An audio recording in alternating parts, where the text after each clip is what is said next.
कभी कभी हमारा सोल वीक होता है। मैं पेपर दे रहा था सर, मुझे आज अभी भी याद है, तो मुझे अंदाज़ा नहीं था, वो एक कहते हैं फ्लाइट और फाइट मोड, उसमें मेरा दिमाग चला गया था।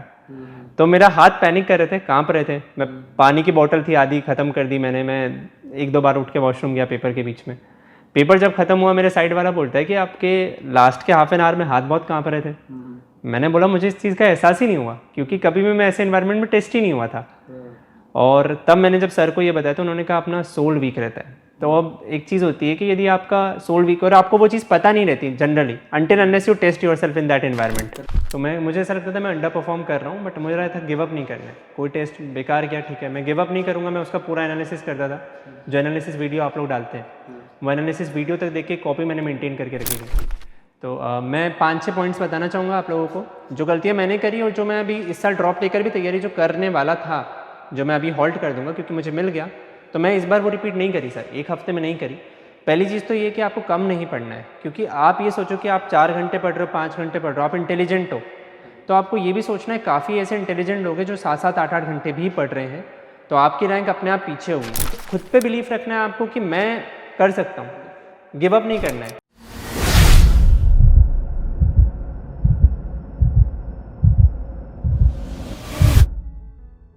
Hello everyone, welcome to gated जी।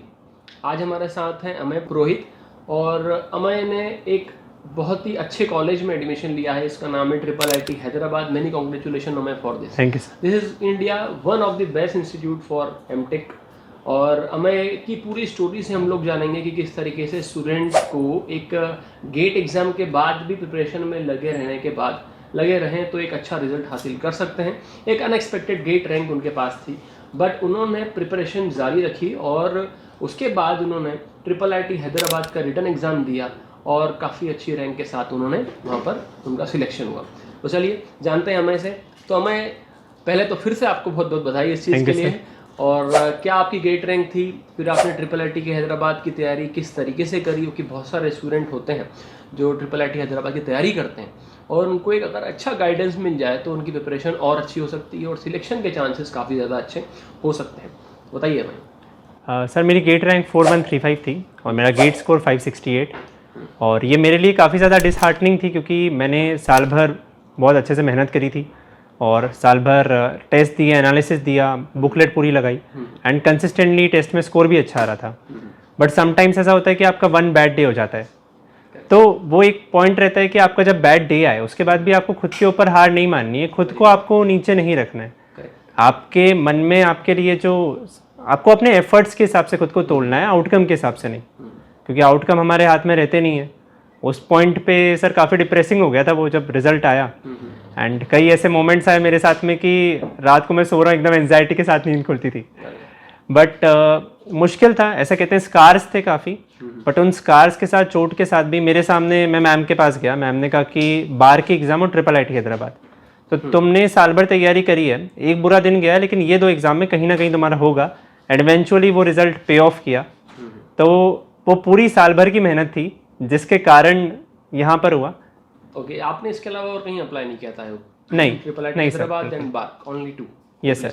और इसके अलावा मेरा ऐसा था कि यदि इन 2 जगह पे कहीं पे नहीं होगा तो मैं ड्रॉप लेकर तैयारी करना भी स्टार्ट कर दूंगा। मतलब मुझे ऐसा सुनाई में आया कि आपने तैयारी शुरू भी कर दी थी यहाँ तक। हाँ सर, एक्चुअली IIIT हैदराबाद की एग्ज़ाम में भी मेरी 159 रैंक आई। ओके। और लास्ट ईयर क्लोजिंग 151 पे गई थी राउंड 3 में। तो राउंड 1 में जब मुझे मेरी रैंक पता पड़ी तो मुझे ऐसा लगा कि ठीक है, वट एवर गॉड्स प्लान, जो भी उनकी मर्जी, मैंने एफर्ट्स दिए थे। एंड इसमें एप्टीट्यूड सेक्शन काफ़ी ज़्यादा अनकन्वेंशनल आया था इस बार। टेक्निकल तो मैंने जो साल भर प्रिपेयर किया उसके कारण 50 में से मेरे 41 क्वेश्चन टेक्निकल में बन गए थे, बट एप्टीट्यूड में 40 में से 24 ही हुए थे। तो ओवरऑल मेरा जो स्कोर आया था उस पर 159 रैंक थी, तो मुझे ऐसा लग रहा था शायद ना मिले। तो मैंने कहा कि अब टाइम वेस्ट नहीं करते हैं और एंड फिर से तैयारी करते हैं, हो सकता है। और मैंने इस एग्जाम से पहले भी भगवान को कहा था कि श्री कृष्ण जो भी रिजल्ट है आपको समर्पित। बिल्कुल, मैंने आपका लिंक्डइन पोस्ट भी पढ़ा, आप लोग भी लिंक्डइन पोस्ट समय का बिल्कुल देखें, उन्होंने बिल्कुल डिस्क्राइब करा है, अपने पूरे रिजल्ट को रिटेट करा है। और हमें आपने फिर प्रिपरेशन बेसिकली और गेट की तैयारी की बात की जाए तो आपने गेट की तैयारी कब स्टार्ट करी थी, और कुछ डिस्ट्रैक्शन वगैरह भी आए थे या फिर कंटिन्यू आपने करी? बिल्कुल सर एक्चुअली गेट की तैयारी मैंने 2 बार स्टार्ट करी है। एक बार जब स्टार्ट करी थी फिर मैंने बीच में ही रोक दी थी उसे। ये मेरे 3rd ईयर की बात है। 3rd ईयर में जब एक्चुअली शायद सेकेंड फोर्थ सेम करीब की बात हो गई है। तो तब मैंने गेट 2023 के लिए प्रिपेयर करने का प्लान बनाया था। मैंने गेट एट झील पे ऑनलाइन लिया भी एंड शुरू में 2 महीने मैंने उसमें कोर्स भी अटेंड किया, डिस्क्रीट मैथमेटिक्स किया एंड सी प्रोग्रामिंग किया। उसके बाद में कॉलेज का समर ब्रेक लगा था हमारे, और समर ब्रेक के जस्ट बाद में इंटर्नशिप के लिए कंपनीज आने लगी थी। अब उस दौरान थोड़ा बैकलॉग इकट्ठा हुआ एंड मैं ऑनलाइन स्टूडेंट था, यहाँ एकदम किसी के साथ टच में नहीं था। तो उस पॉइंट पे मेरे को डाउट होने लग गया कि मैं जो कर रहा हूँ वो सही कर रहा हूँ कि नहीं। तो मैंने खुद में रुका, मैंने सोचा, मैंने और सीनियर से बात करी, मैं अब विडम्बना की स्थिति में आ गया कि अब क्या करना चाहिए। तो मैंने फिर गेट की प्रिपरेशन साइड में करके इंटर्नशिप का स्टार्ट किया। नवंबर तक इंटर्नशिप का चला, बट 2 कंपनीज आई इंटर्नशिप में, एक में मेरा हुआ नहीं और एक में ओए में शायद उन्होंने अलाउ ही नहीं किया था हम लोगों को, क्योंकि उसमें ऐसा था उनका कि जेई में जो ड्रॉप ले चुके हैं उनको नहीं अलाउ करेंगे। तो वो एक सेटबैक हुआ। बाय नवंबर मुझे ये सोचना था कि आगे मैं प्लेसमेंट के साथ जाऊं या गेट के साथ, बट मेरा फिक्स था जो एक पकड़ूंगा उसी पे चलूंगा। प्लेसमेंट के बाद, इंटर्नशिप के वो सीजन के बाद कि ठीक है। ब्रेक में आप कौन सा कॉलेज से, आपका बीटेक कौन सा? मैं आईटी डीएवीवी से हूँ, आईटी डीएवीवी कंप्यूटर साइंस जी। तो उसमें मेरे 96.1 परसेंटाइल आए थे उस टाइम मीन्स में, तो उसके बाद यहाँ गया था। तो उस पॉइंट पे मेरे सामने 2 चॉइसेस थी एंड मैं मेरे कॉलेज के एचओडी के पास गया और मैंने उनको बताया कि सर मेरा एम ऐसा है कि मुझे किसी इनोवेशन के साथ में जाना है, रिसर्च इनोवेशन में, एंड मुझे नहीं पता कि कंपनी में वर्क एक्स के थ्रू वो मौका मिलेगा गेट। तो उन्होंने मुझे सजेस्ट किया GATE is the right path for you. उस पॉइंट पे मैंने डिसाइड कर लिया था, एक बार भटक चुका हूँ, अब आगे नहीं। तो गेट की प्रिपरेशन मैंने दोबारा से फिर दिसंबर में कॉलेज एग्जाम्स खत्म हुई, जनवरी से स्टार्ट करी एंड 1 मंथ में मैंने यूट्यूब पे फ्री के जो क्रैश कोर्स रहते हैं वहाँ से पढ़ा था। तो 8664 रैंक आई थी मेरी उस टाइम। तो मुझे लगा कि 1 महीने की नॉट सो सीरियस प्रेप में जब इतनी रैंक आ सकती है तो 1 साल पूरा देते हैं एंड नो डिस्ट्रैक्शंस। तो मैंने फिर गेटेड झील में इस बार लिया, लेकिन ऑफलाइन लिया। तो पहले आपने ऑनलाइन तैयारी स्टार्ट करी थी, लेकिन इंटर्नशिप के कारण प्रिपरेशन ब्रेक हो गई थी, फिर उन्होंने पाथ को डेविएट हुए, तो दोबारा फिर आपने प्रॉपर तरीके से ऑफलाइन क्लास स्टार्ट करी गेटेड झील के साथ। बिल्कुल सर। तो ऑफलाइन में मुझे काफ़ी अच्छा एक पीयर ग्रुप मिला दोस्तों का, और वहाँ जो इन्वायरमेंट था तो वहाँ पे काफ़ी सारे मेरे दोस्तों ने भी प्लेसमेंट सीजन स्किप किए एंड हम सब बड़े तैयार थे और मैंने कंसिस्टेंटली झील में आया। बीच में ऐसा भी हुआ मैं बीमार पड़ गया या काफ़ी सेटबैक्स आए, बट मेरा एम ये था कि ठीक है जो भी सेटबैक्स आए मेरे पास अभी टाइम है तो मैं सिलेबस पूरा कंप्लीट करूँगा क्वालिटी से। तो मैंने बेसिक बुकलेट, सारे के सारे टेस्ट ये सब दिए थे और मेरे मॉक्स में भी काफ़ी अच्छा बाद में स्कोर आने लग गया था और राउंड टेस्ट भी मैंने दे रहा था, एनालिसिस कर रहा था। बट कभी कभी ऐसा होता है कि आपकी प्रिपरेशन में कमी नहीं है, बट कहीं ना कहीं शायद आपकी पर्सनैलिटी में कमी है या आप उतने ज़्यादा टेस्टेड नहीं हो। इसे मशीन लर्निंग की एक चीज़ होती है सर, अंडर फिटिंग। तो ऐसा कहते हैं कि आपने एक सिनेरियो, उतने ज़्यादा आपने डाइवर्स सिचुएशन के लिए खुद को ट्रेन नहीं किया, एक सिनेरियो के लिए किया कि इजी पेपर आएगा तो आप अंडर 300 ले आओगे, बट वो उस टाइम बाउंसर आई शिफ्ट 2 में। बिल्कुल सर। तो वो उस टाइम बाउंसर आई एंड मैं मॉक्स में 65 में से 60 क्वेश्चन तक अटेम्प्ट करता था। उस पॉइंट पे मेरे आधा घंटा बचा था पेपर का एंड मेरे 45 क्वेश्चन ही हुए थे। तो मुझे ऐसा था एटलीस्ट मैं 10 और करूँ। तो मैं पिच के हिसाब से नहीं खेला, जो हम क्रिकेट में कहते हैं, सिचुएशन के हिसाब से नहीं खेला, मैं अपने प्रीसेट माइंडसेट के साथ गया कि मैं इतने कर रहा था तो मुझे आज हाँ एटलीस्ट 55 तो करना ही। तो मैं एटलीस्ट 55 करने की जगह जो 10 क्वेश्चन और करने गया उसमें से मेरे 7 या 8 2 मार्क के गलत चले गए। वहाँ पे नेगेटिव मार्किंग भी थी। तो वो एक काफ़ी ज़्यादा मेरा जब स्कोर आंसर की मैंने मैच करी तो मैं काफ़ी शॉक था और मैंने देखा मैंने ऐसी सिली मिस्टेक करी जो मैंने कभी नहीं करी, थ्रू आउट माई प्रिपरेशन कभी नहीं करी। और फिर रैंक आई तो मैं काफ़ी डिसहार्टेंड था, मुझे समझ नहीं आ रहा था अब आगे क्या, और काफ़ी ज़्यादा एंजाइटी भी फील, वो लो फेस फील किया। बट एक बात थी कि खुद पे भरोसा नहीं किया एंड टीचर्स का साथ नहीं छोड़ा। मैं यहाँ बसंत सर के पास आया। मैं देखता हूँ हमें हमेशा रिजल्ट के साथ पहले भी बाद में भी हमेशा जुड़े रहे और बसंत सर हमारे हैं जिनके कारण एक स्पिरिचुअलिटी का सपोर्ट हमें को मिला। जी सर। है ना, बिल्कुल। और हमें मैं जानना चाहूँगा कुछ बेसिक चीज़ें झील के रिगार्डिंग भी, कि आपने अगर जब ऑफलाइन क्लासेस प्रिपेयर करी थी तो झील में आपने शॉर्ट नोट्स बनाए थे, बच्चों को नॉलेज रहता है कि रिवीजन कैसे करा जाए, कई बार पैरेलली पढ़ाई करनी पड़ती तो उसको कैसे मैनेज करा जाए, या फिर कॉलेज के साथ में भी आपने तैयारी करी थी तो कॉलेज के साथ गेट की प्रिपरेशन को कैसे मैनेज करा? कॉलेज के साथ सर ऑनेस्टली हर्डल्स तो आते हैं। तो जो चीज़ें मुझे लर्निंग्स मिली, जो गलतियाँ मैंने करी, मैं नहीं चाहूँगा कि वो मेरे जूनियर्स करें या कोई और करे। तो कॉलेज के साथ में यदि आप सोचें कि आप एक फेस आता है ऐसा जहाँ आपको प्रोजेक्ट बनाना होता है 7th सेमेस्टर में, तो उसके पहले जो आपका अभी का समय है, आप उसमें कोशिश कर लीजिए कि आप जितना कवर अप कर सकते हैं आप कर लें। आप एडिशनल छोटे छोटे सब्जेक्ट्स हो गए, जैसे कि कंपाइलर डिज़ाइन हो गया या इंजीनियरिंग मैथमेटिक्स के टॉपिक्स हो गए, वो आप पहले से स्टार्ट करके अभी कंप्लीट करके रखिए। क्योंकि जब कॉलेज के एंड सेम्स एग्जाम आएंगी, जब आपको प्रोजेक्ट का काम होगा, तब आपके पास में काफ़ी ज़्यादा चीज़ें डिविएटेड हो जाएंगी। कई बच्चे प्लेसमेंट्स भी बैठते हैं, और मैं, ये मेरी पर्सनल थी कि मैंने स्किप किया। मैं रिकमेंड तो करता हूँ, बट सबकी पर्सनल चॉइस है इन दी एंड सर वो। तो आप पहले ही अपना पोर्शन एडिशनल आप बिफोर टाइम चलिए थोड़ा, अच्छा, ताकि आप स्टॉल भी आए तो आपका बहुत मिस ना हो। जैसे इस बार मेरा सिलेबस 25 जनवरी को ख़त्म हुआ, अच्छा, क्योंकि स्टॉल्स आए थे काफ़ी। हाँ, लेकिन जनरली हमारा सिलेबस गेट की हम तैयारी कर रहे थे, नवंबर तक कंप्लीट हो जाता है। बिल्कुल सर। उसके बाद आपने कुछ, आपके जो स्टॉल्स थे जो पीछे सब्जेक्ट बैकलॉग में थे, आप लोग कवर करने में आपको बिल्कुल सर, काफ़ी टाइम लगा। तो मैं सिर्फ 2 मॉक्स दे पाया था। तो जो मैंने अंडर फिटिंग एग्जाम्पल दिया, करेक्ट, जो मॉक हमारे यहाँ करीबन 14 मॉक्स हम लोग प्रिपेयर करते हैं, यस सर, उसमें से आपसे 2 मॉक्स दे पाए थे, एंड 2 मॉक्स में अच्छा स्कोर आया था। तो मैं कॉन्फिडेंट था इस टाइप का पेपर आया तो मैं बहुत बढ़िया करके रहूँगा। अच्छा, मॉक में भी अपने पास 2 साल की टेस्ट सीरीज देते हैं हम लोग, प्रोवाइड करते हैं। जी सर। 25 की, एक 26 की, जो 2 प्रीवियस ईयर की। तो आपने क्या सारे टेस्ट अटेम्प्ट करे थे या फिर वहाँ पे भी कुछ छूट गए थे टेस्ट?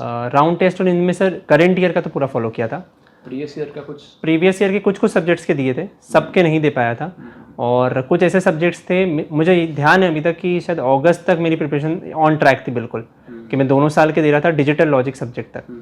उसके बाद COA DBMS के टाइम पे बारिश सीजन में मेरी तबीयत ख़राब हो गई थी काफ़ी, तो 15-20 दिन का वहाँ पे काफ़ी गैप आ गया था, काफ़ी ज़्यादा बिगड़ गई थी। और उसके बाद में कॉलेज के फिर प्रोजेक्ट्स का काम स्टार्ट हो गया था, तो वो एक फेज़ पूरा ऐसा चला था कि काफ़ी ज़्यादा मैं डेविएट हो चुका था। करेक्ट। तो आप हमें कि ये जो सेटबैक्स थे, इससे आप क्या सीख सकते हैं? तो हमें ये बता रहे हैं कि आप अपनी तैयारी थोड़ी सी अहेड पहले से आप रखें। आप वेट ना करें, आगे अपन कर लेंगे, एक चीज़ आगे हम पढ़ लेंगे, हम आगे मैथ्स कर लेंगे। मैथ्स एप्टीट्यूड तो हमारा बहुत अच्छा है, जनरली बच्चों को लगता है हम पढ़ा हुआ है मैथ्स, तो एप्टीट्यूड हम प्लेसमेंट की तैयारी करी है तो टेक्निकल पार्ट, एप्टीट्यूड पार्ट बहुत अच्छा है, तो बाद में देख लेंगे। बट कहीं ना कहीं वो बाद में हम जब देखते हैं तो उसमें भी टाइम इन्वेस्ट करना पड़ता है। तो वो टाइम अगर पहले सेव कर सकें अपन तो काफ़ी अच्छा होगा। इस पर हमें सजेशंस, आज आपके पास टाइम है तो आप थोड़ा एक्स्ट्रा एफर्ट्स मार लीजिए। एक्स्ट्रा एफर्ट मतलब एक कदम आगे भी ले सकते हैं। जैसे हम लोग एक रिकॉर्डेड कोर्स ही प्रोवाइड करते हैं स्टूडेंट्स को, तो स्टूडेंट चाहे तो रिकॉर्डेड कोर्स को बहुत बेनिफिशियली तरीके से यूज़ कर सकता है। किस तरीके से? एक तो रिवीजन करने के लिए वो बेस्ट चीज़ है। अगर आपकी एग्जाम्स वगैरह आती है, बैकलॉग छूट जाते हैं लेक्चर, तो वो, और अगर पहले से ही बच्चा पढ़ के रखना चाहे तो वो रिवीजन वाला पोर्शन या फिर अहेड स्टडीज जो हमें बोल रहे हैं वो अपन पहले से पढ़ के रख सकते हैं, ताकि जब आगे में हम कवर कराएं तो अपने को समझ भी ज़्यादा अच्छे आता है अगर हम पहले तैयारी करके रखें, और वो चीज़ हेल्प करती है। बैकअप आपके पास एक रहता है, बैकअप भी बहुत अच्छा, जल्दी आपका सिलेबस कंप्लीट हो जाएगा, जल्दी सिलेबस कवर होता है। आप जल्दी से बिल्कुल टेस्ट सीरीज तरफ आगे बढ़ते हैं, पूरे अपनी किट तैयार करके अपन मैदान में उतर जाते हैं कि अब आने दो बॉल को बस अब। अच्छा, हमें जैसा आपने बताया कि आपके कुछ डीमोटिवेशंस भी हुए थे, तो कोई एक पर्टिकुलर चीज़, जैसे डीमोटिवेशन तो आते हैं, but which thing motivate you toward the studies? Sir मेरा ऐसा था कि मेरा सेल्फ बिलीफ बहुत स्ट्रांग है हमेशा से, तो मेरे को कहीं ना कहीं आइडिया है कि पोटेंशियल का, तो मुझे ऐसा लगता था मैं अंडर परफॉर्म कर रहा हूँ, बट मुझे रहता था गिव अप नहीं करना है। कोई टेस्ट बेकार गया, ठीक है, मैं गिव अप नहीं करूँगा, मैं उसका पूरा एनालिसिस करता था। जो एनालिसिस वीडियो आप लोग डालते हैं, वो एनालिसिस वीडियो तक देख के कॉपी मैंने मेंटेन करके रखी थी। तो उस चीज़ को काफ़ी सिंसियरली फॉलो किया कि चलो ठीक है, मेरा बुरा भी गया तो यहाँ से मैं क्या लर्निंग्स उठा सकता हूँ। और गेट के एग्ज़ाम के बाद भी मेरी एक चीज़ है कि सर करेज वाली बात है। तो काफ़ी बच्चे क्या करते हैं कि वो पलट के नहीं देखना चाहते कि बुरा हुआ तो भूल जाओ। मैंने लिटरली मेरा वो सेट 2 का पेपर भी एनालिसिस किया था गेट का। अच्छा, पेपर एग्जाम देने के बाद जब बिगड़ा, 90% स्टूडेंट, 99% में स्टूडेंट को श्योरिटी रखता हूँ कि एक बार एग्जाम देने के बाद कोई नहीं चेक करते हैं कि ऑप्शन ए हमारा था और इधर आंसर की क्या मैच कर रही, बस वो आंसर की मैच करते हैं।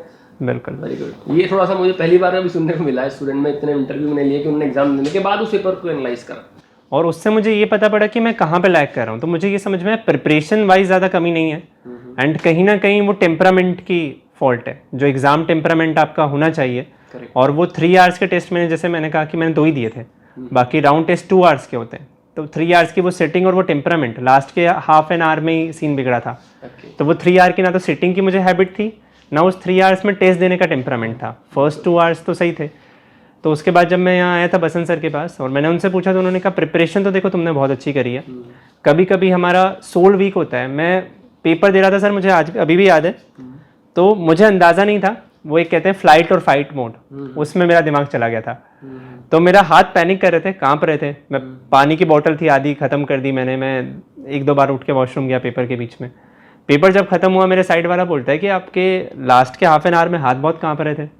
मैंने बोला मुझे इस चीज़ का एहसास ही नहीं हुआ, क्योंकि कभी भी मैं ऐसे इन्वायरमेंट में टेस्ट ही नहीं हुआ था। और तब मैंने जब सर को ये बताया तो उन्होंने कहा अपना सोल वीक रहता है। तो अब एक चीज़ होती है कि यदि आपका सोल वीक और आपको वो चीज़ पता नहीं रहती generally until unless you test yourself in that environment. तो मैं दो चीज़ें सर बिल्कुल एडवाइस करना चाहूँगा। एक तो आप ज़्यादा से ज़्यादा मॉक्स दीजिए, जल्दी सिलेबस कंप्लीट कीजिए, थोड़ा बिफोर टाइम चाहिए चलिए ताकि आपके पास बाद में बैकअप रहे कि आप कवर अप करने में आप बहुत ज़्यादा लेट ना हो। एंड सेकेंड चीज़, आप कोशिश कीजिए कि आपका सिलेबस अक्टूबर या नवंबर तक ख़त्म हो जाए। एंड अक्टूबर नवंबर तक ख़त्म करने के बाद में आप ज़्यादा से ज़्यादा मॉक्स दीजिए 3 आवर्स के, पूरी कंप्लीट सीरियस सेटिंग लगा के। एंड आप जितना खुद को टेस्ट करेंगे आपको आपकी वीकनेस तब पता पड़ेंगी। अभी वीकनेस पता पड़ना बेटर है रादर देन मेन एग्जाम में वो चीज़ आपके साथ हो। एंड उसके अलावा सर स्पिरिचुअलिटी का सर ने मुझे ये बताया था कि आपका यदि सोल वीक है, जैसे उसमें आइडेंटिफाई किया कि प्रिपरेशन से ज़्यादा कमी टेम्परामेंट में थी, तो आप रोज़ माला जाप कीजिए, 108 बार हरे कृष्ण हरे राम का जाप कीजिए। एंड मैंने सर वो सिंसियरली फॉलो किया। अब जो इंस्ट्रक्शंस दिए देख रहा हूँ कि इन्होंने अपना एक तो एक पहले रिजल्ट्स को डेडिकेट करा श्री कृष्ण को, और आज एक बहुत बड़ा दिन है श्री कृष्ण के लिए। बिल्कुल। तो आज का दिन भी है अपनी निर्जला एकादशी। जी सर। तो कहीं ना कहीं आपके साथ कृष्ण जुड़े ही हुए ऐसा लग रहा है मुझे, और आपका आज ही इंटरव्यू होना था। ये भी कोइंसिडेंस कह सकते हैं, और कोई कृष्ण डिवोटी होगा तो उसको भगवान से कनेक्शन कह सकता है। बिल्कुल। तो एक तरीके से आपने अपने आप को सोल स्ट्रॉन्ग करने पे भी काफी बिल्कुल सर, जैसे जब कहते हैं, या फिर आप मेडिटेशन करिए, या फिर आप कोई भी अदर वे अपना सकते हैं अगर आपको ये नहीं लगता। तो बस one of the thing is आप अपने आप को स्टेबल रखने के लिए, माइंड को काम रखने के लिए ये चीज़ें बहुत इंपॉर्टेंट हेल्प। बिल्कुल सर, ये चीज़ बहुत इंपॉर्टेंट है। दो चीज़ें मैं कहूँगा, यदि आप क्यों टाइम मिले तो एक तो मेंटल आपको स्ट्रेंथ करनी है तो आप मेडिटेशन कीजिए। आप जैसे नाम जप कर सकते हैं या आप मेडिटेशन कर सकते हैं यदि आपको उतना नहीं है। और उसके अलावा आप फिजिकल उस पर भी थोड़ा काम कीजिए। जैसे मैं सर बता रहा हूँ, मैं एग्ज़ाम के बाद में मेरा 4-4.5 किलो वज़न कम हो गया था स्ट्रेस में, फरवरी के बाद। अभी रीगेन कर रहा हूँ। तो उस पॉइंट पे मेरे को एक चीज़ एहसास हुई कि जब आप एक्सरसाइज करते हो तो आपका माइंड काफ़ी पॉजिटिव स्टेट में आता है। तो यहाँ पे बच्चों का रूटीन ही हो जाता है सेडेंटरी कि हम भाई 10 घंटे बैठ के पढ़ें या कुछ करें। मैं भी बहुत अच्छी उस स्टेट में तो नहीं हूँ कि मैं इसमें करूँ, बट मैंने ये चीज़ रिसेंटली एक सवा महीने से ही करी सर, कि मैंने अपने शेड्यूल में ये चीज़ करी कि हाँ यार थोड़ा टाइम रोज़ आप वर्कआउट करो, आधे घंटे 1 घंटे। तो उससे आपका माइंड जो एक पॉजिटिव, आप लेथार्जिक फील नहीं करते, स्टडी भी उससे अच्छी होती है। तो वो एक प्लस पॉइंट। बिल्कुल सर। अच्छा, बातें हैं फिर अपन ट्रिपल आईटी हैदराबाद के जो क्वेश्चंस आए थे वो किस टाइप के क्वेश्चंस थे, अगर बच्चों को पहले पता गाइडेड कर सकें आप। आपने उस पर्टिकुलर एग्जाम की तैयारी किस तरीके से करी, आपने किन सब्जेक्ट्स पर ज़्यादा फोकस करा, ताकि पर्टिकुलर बच्चे या कोई भी स्टूडेंट जो तैयारी कर रहे हैं या फिर आगे करेंगे क्योंकि तो उनको एक अच्छी हेल्पफुल गाइडेंस मिल सके। सर गेट बिगड़ने के बाद में मेरा फर्स्ट ये था कि जैसे मैम ने बोला कि ट्रिपल आईटी हैदराबाद की एग्ज़ाम है उस पर करो। एंड उसके पहले बार की एग्ज़ाम आई, तो मैंने टेक्निकल रिवीजन, बार की एग्ज़ाम शायद मार्च फर्स्ट वीक में थी, तो मैंने टेक्निकल रिवीजन उस टाइम तक शुरू कर दिया था। ट्रिपल आईटी हैदराबाद की एग्ज़ाम में टेक्निकल और एप्टीट्यूड 2 सेक्शंस आते हैं। तो मेरा ये था कि बार की एग्ज़ाम के पहले जितने मैं टेक्निकल के सब्जेक्ट्स रिवाइज कर सकूँ मैं कर लूँ।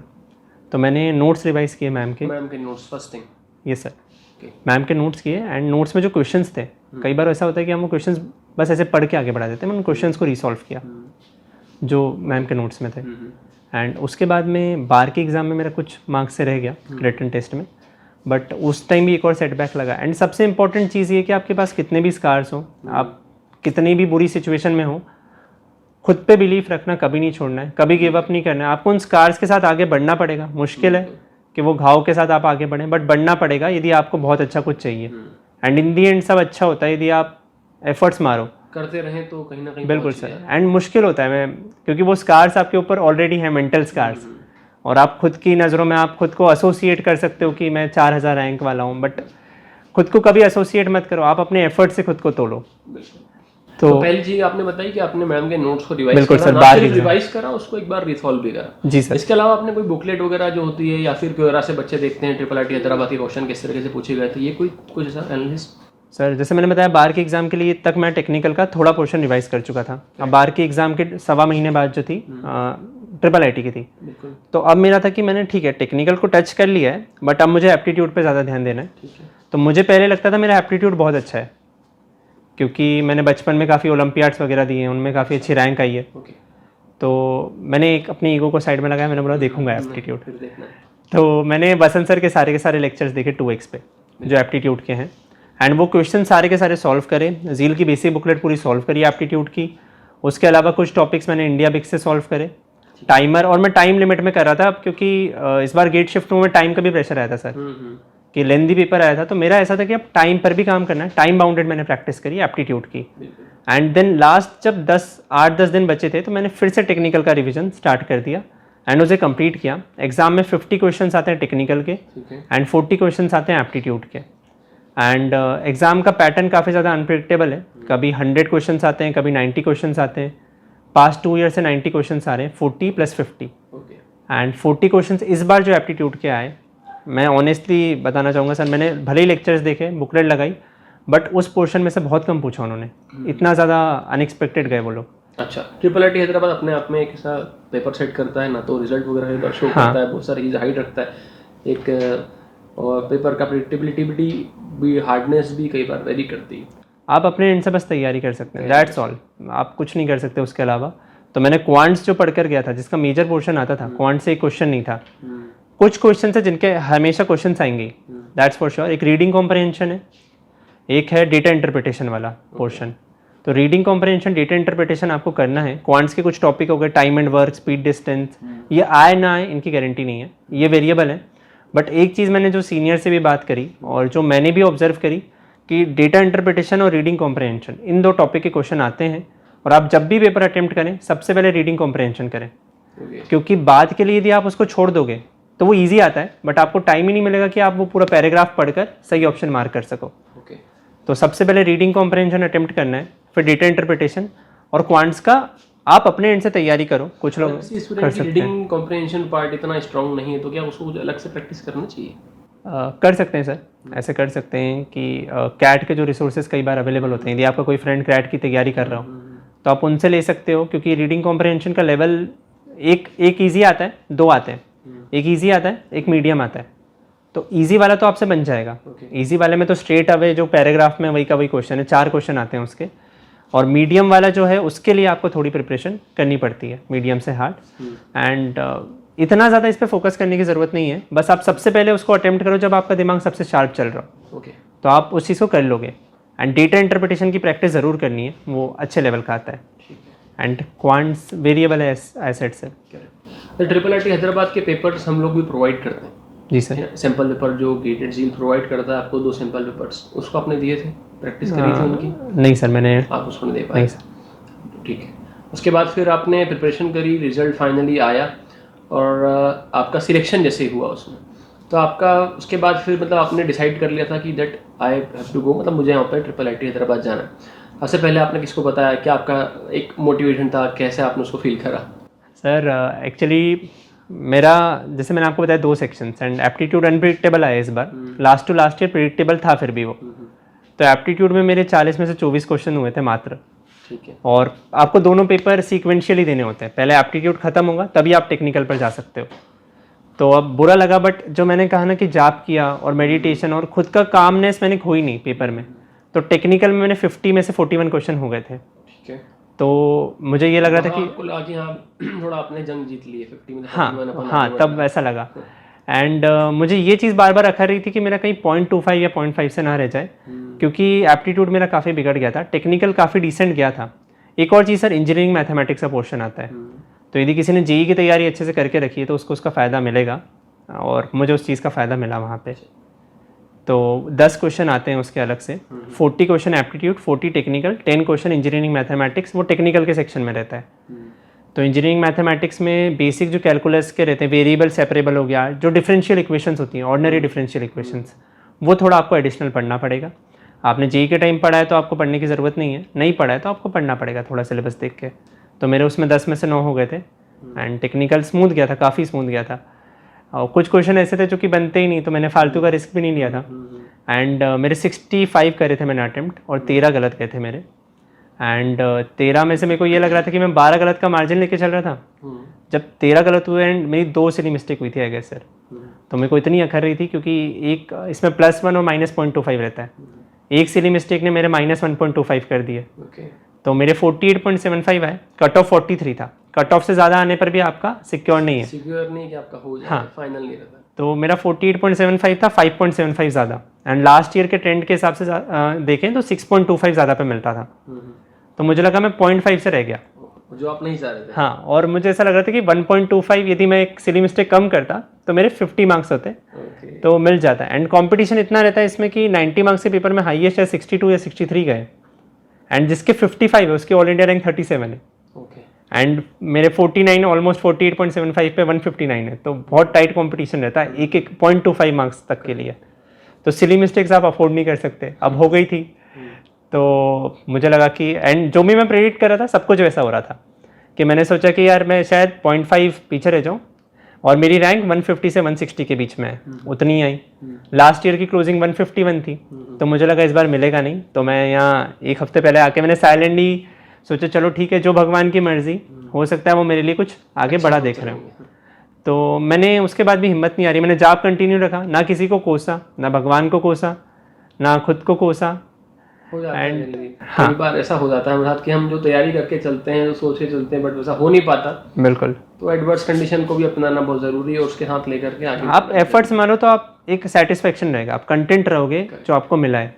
एंड बुरा भी होगा ना तो आपका सेल्फ बिलीफ नहीं टूटेगा। जैसे मुझे पता था कि मेरी वर्थ 4135 AIR वाली नहीं है, मैं जानता था मेरी वर्थ अंडर 300 वाली है, बट उस पॉइंट पे कुछ ऐसे सर्कमस्टांसेस हुए। इवन एग्जाम से एक महीने पहले आशीष सर से मिला तो उन्होंने बोला अंडर 150 ला सकते हो तुम। एंड पेपर से पहले जब मॉक्स का रिजल्ट मैम को बताया तो मैम भी कॉन्फिडेंट थी कि बहुत अच्छा होगा। एंड मैंने तो ये भी एक्सपेक्ट नहीं किया था कि मैं 1000 के पार जाऊंगा, एंड 4135 तो शौक था, बट मुझे मेरे एफर्ट्स पे भरोसा था। एंड सर 2 महीने के एफर्ट्स नहीं, वो साल भर के जो तैयारी के एफर्ट्स थे, वो टेक्निकल में मेरे को वहाँ पे ऑफ करे। आप ये सोच रहे कि सिर्फ गेट ट्रिपल IIT हैदराबाद की तैयारी करी 2 महीने में, नहीं, ये पूरे साल भर के एफर्ट जो थे गेट के लिए, डेडिकेटेड एफर्ट्स, उनको वो एफर्ट्स ने यहाँ पर हमें की मदद करी और ट्रिपल IIT हैदराबाद को अपनी तरफ अट्रैक्ट कर। बिल्कुल, one bad day doesn't define you. यदि आपने साल भर मेहनत करी तो आपको कहीं ना कहीं अच्छी जगह होगा। तो आप जनरली क्या करना चाहते हैं, आगे किस फील्ड में, और आगे किस पर्टिकुलर टेक्निकली आगे किस फील्ड में? मुझे सर AI/ML में इंटरेस्ट है, तो मैं उसमें जाना चाहता हूँ आगे। एंड वो आप जो रिएक्शन का पूछ रहे थे, तो मैंने साइलेंटली गेट 2026 के लिए भी प्रिपेयर करना स्टार्ट कर दिया था। मैंने यहाँ के झील में स्टार्ट करी, एंड मेरा अभी भी IIT मद्रास का वॉलपेपर लगा लिया। एंड मैं सोच रहा हूँ, और यहाँ के टेस्ट भी दिए सर, मैंने 3 टेस्ट दिए, तो एक में रैंक 1 आई डिस्क्रीट मैथमेटिक्स में फर्स्ट टेस्ट में, एंड बाकी एक में 10 आई थी, एक में 16, अच्छे मार्क्स आ रहे थे। एंड एकदम से शौक पे मेरे मोबाइल पर नोटिफिकेशन आया मेरे दोस्त का, उसने पूछा तेरा हुआ? मैंने बोला ये कैसी बात कर रहा है, चेक करता हूँ। एंड टू माई सरप्राइज वो कहते हैं ना सर गॉड्स प्लान, तो 188 क्लोजिंग चला गया। मुझे लगा था 159 में मैं मिस कर जाऊंगा, राउंड 2 में ही 188 गया, एंड अभी राउंड 3 बाकी है। आपका राउंड 2 में ही हो गया, एंड एक राउंड अभी भी बाकी है। तो वो एक होता है कि आप अपनी तरफ से एफर्ट्स मारो, रिजल्ट भगवान पे छोड़ दो, एंड वो बेस्ट ही चाहिए। बिल्कुल सर। आई होप कि इस सेशन में बहुत सारे स्टूडेंट को गाइडेंस मिला होगा। जैसे मैंने पॉइंट टू पॉइंट सारी चीज़ें बताई, किस पार्ट में किस टाइप से प्रिपरेशन करना चाहिए, क्या रैंक तक मिल जाता है स्टूडेंट को, और कैसे प्रिपरेशन करना चाहिए, अर्ली पढ़ाई करने का, पहले से पढ़ के रखने का क्या बेनिफिट्स हैं। That was a very nice session. हमें बिल्कुल सर मैं 5-6 पॉइंट्स में समराइज कुछ करना चाहता हूं। समराइजेशन में मैं को करता हूं कि आप समराइज करें प्रिपरेशन को गाइडेंस की तरफ। जी, तो मैं 5-6 पॉइंट्स बताना चाहूँगा आप लोगों को, जो गलतियाँ मैंने करी और जो मैं अभी इस साल ड्रॉप लेकर भी तैयारी जो करने वाला था, जो मैं अभी हॉल्ट कर दूंगा क्योंकि मुझे मिल गया, तो मैं इस बार वो रिपीट नहीं करी सर, एक हफ्ते में नहीं करी।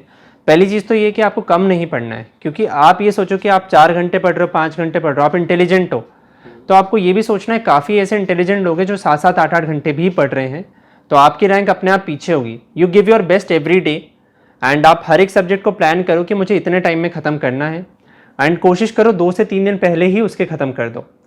सेकेंड चीज़ ये कि 1 महीने या 2 महीने में कोई जादू नहीं होता है, आपके साल भर के एफर्ट्स रहते हैं। एंड यदि आपका एक एग्ज़ाम में अच्छा नहीं हुआ तो हिम्मत नहीं हारनी है, खुद पे बिलीफ रखना है। बिकॉज मैंने ऐसा देखा है सर, काफ़ी ऐसे भी स्टूडेंट्स हैं जिनकी 1000 या 500 के बीच की रैंक है, बट ट्रिपल IIT हैदराबाद में नहीं हुआ उनका। तो खुद पे बिलीफ रखना है आपको कि मैं कर सकता हूँ, गिव अप नहीं करना है, स्कार्स के बाद भी चलना है। एंड सेल्फ बिलीफ बहुत इंपॉर्टेंट है, पर्सनैलिटी पे फोकस बहुत इंपॉर्टेंट है कि आप मेडिटेशन करो, आप यदि थोड़ी फिजिकल ट्रेनिंग कर सकते हो तो वो भी करो, क्योंकि आपका माइंड, आपको पता भी नहीं रहता है कि इन चीज़ों के कारण आपका फिजिकली भी लॉस हो रहा है। अच्छा खाना लो, एक्सरसाइज करो, वो चीज़ें मैं अभी 1 महीने से फॉलो कर रहा हूँ, तो मुझे उसके बेनिफिट दिख रहे हैं। एंड इस सब के बाद में इन दी एंड यही कहूँगा मैं, टीचर्स के कांटेक्ट में रहो, टच में रहो, पूरी प्रोसेस को फॉलो रखो, because one day doesn't define you. हो सकता है आपका रैंक आपके एक्सपेक्टेशन के अनुसार ना आए, बट खुद को एफर्ट्स के बेसिस पे मेजर करना है, रिजल्ट्स के बेसिस पे नहीं। Very nice. तो ये बस समराइज करना चाहता था। Very nice summarisation. चलिए, thank you so much for watching this video till end. I hope कि आपने काफ़ी सारी चीज़ें सीखी होंगी। थैंक यू Amay for taking out your time. Thank you sir, it's proud moment sitting here. तो थैंक यू सो मच।